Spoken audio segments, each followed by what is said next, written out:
Welcome to a new edition of 2-Year-Olds in Training for the Harness Edge. I'm Harold Howe at Southern Oaks with Erv Miller. Erv, 65 2-year-olds. You know how to punish yourself. We're not going to show them all, but we did get a dozen in. Let's start off with the first set. No reason at all. An Andover Hall colt that came out of Harrisburg, and I think around 50,000. Yeah, somewhere in that area. But so far he's broke out good. He's doing his work well. He was a little immature in his head to start with, but now he's kind of getting that figured out too. And what range are you in roughly with your groups? We've been the trotters probably around 30 with most of them, and the pacers around 25. Okay. In this same set, we had Airman Batten, a Swan for All that you picked up out of the Indiana sale for 18. Yeah, he's the one that's just been perfect from day one. He does his work well. Anybody can drive him around the racetrack, and he's just a really nice horse. Gets along good. Bull Investor, an explosive matter out of Harrisburg. Yeah, he's a big, strong colt. A little green right now. Just kind of learning his way around the racetrack. I think it's mainly because he's a colt and his size. He's just taking a little time, but he's got a good gait on him. All right. We came out then with a group of fillies. Southwind Harmony, a Muscle Hill out of Lexington.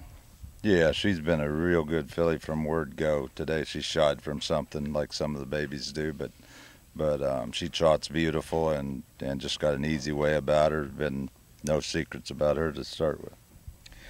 Pad Princess, an explosive matter for 16,000 out of Harrisburg.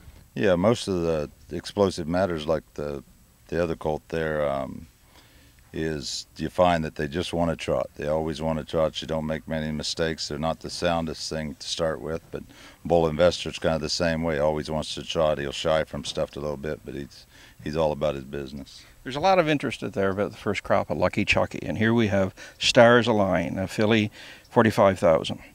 She has a pretty short attention span, like just a little less stuff will scare her on the racetrack, but she's a good gaited filly. She gets over the track good. She does her work easy. Moving on to the next set, Heaven's Legacy, Rock and Roll Heaven, 16,000 out of Harrisburg. Yeah, I was a little surprised she didn't bring more than that. I thought the family was okay, and she was a good confirmation. She's a little smaller filly, but got a real good attitude. She gets along as good as any of our fillies. Now here you dipped into the well a little bit for 90,000 for Dancing Carol, a sports writer. Yeah, we paid a lot more than we wanted to for her. We thought 40, 50, maybe even 60 for her, but we liked her a lot. Real good confirmation, a great head on her. And she's just done everything we've asked. She's been a little warm to start with. You had to really be careful and not get her too keyed up. Andy's Peanut, a Bettor's Delight out of Harrisburg for 40,000. She's a nice filly. A little bit funny in the head getting started with, but now she's kind of settled into it, and big gaited filly. I think she'll make a pretty nice mare.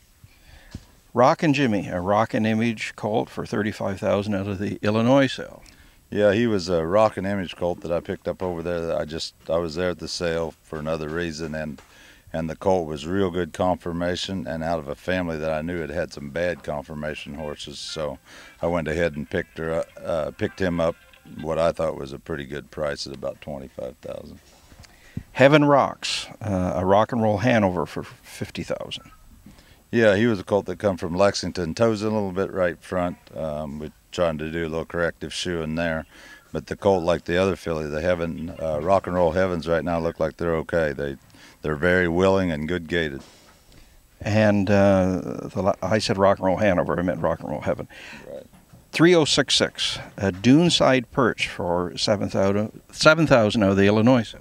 Yeah, he's a colt that if he was Rock and Roll Hanover or something like that, you'd have really high hopes on him. The Duneside Perches haven't been standouts. They're not horrible at home, but they haven't been standouts. But this colt really does his work well. Good gaited, good mind on him, gets it done. Now the question gets tough. Your good friend Carl Jameson knew I was doing this, and he said, "No, Harold, you're interviewing her. You've got to get him to explain in simple terms his thoughts on galloping horses," because he said, "I can't work it out." So what's your thoughts on that? There's a lot of different thoughts, I guess, but there's a lot of reasons I gallop horses. I mean, I watch some pretty successful trainers do it, And as you gallop a horse, depends on the different ones, but if they're a little keyed up and you put them into a gallop, if the horse gallops the way he's supposed to, some horses won't. Some don't gallop as easy as they need to, but if they gallop easy and you put them into a run, a nervous horse will settle down, like they'll start relaxing more if they're in a run. You can let them go a little faster and let them relax, and then when they come back on the trot or pace, it seems like they're not as aggressive. Now, will you do this with a 2-year-old too? I actually started doing it with some of the 2-year-olds.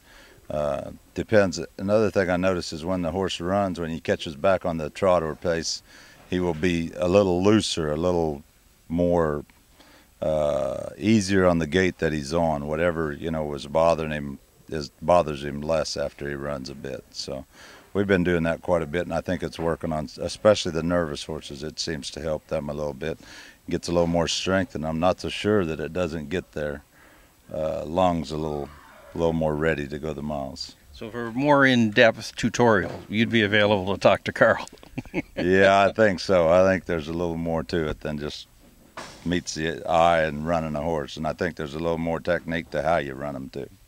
Erv, thanks for your thoughts, and good luck with the team, and appreciate your time. Yeah, I have a little comment on the team part. I think I got the best team since I left Springfield, and I think that'll make a big difference in the year I have this year. Very good.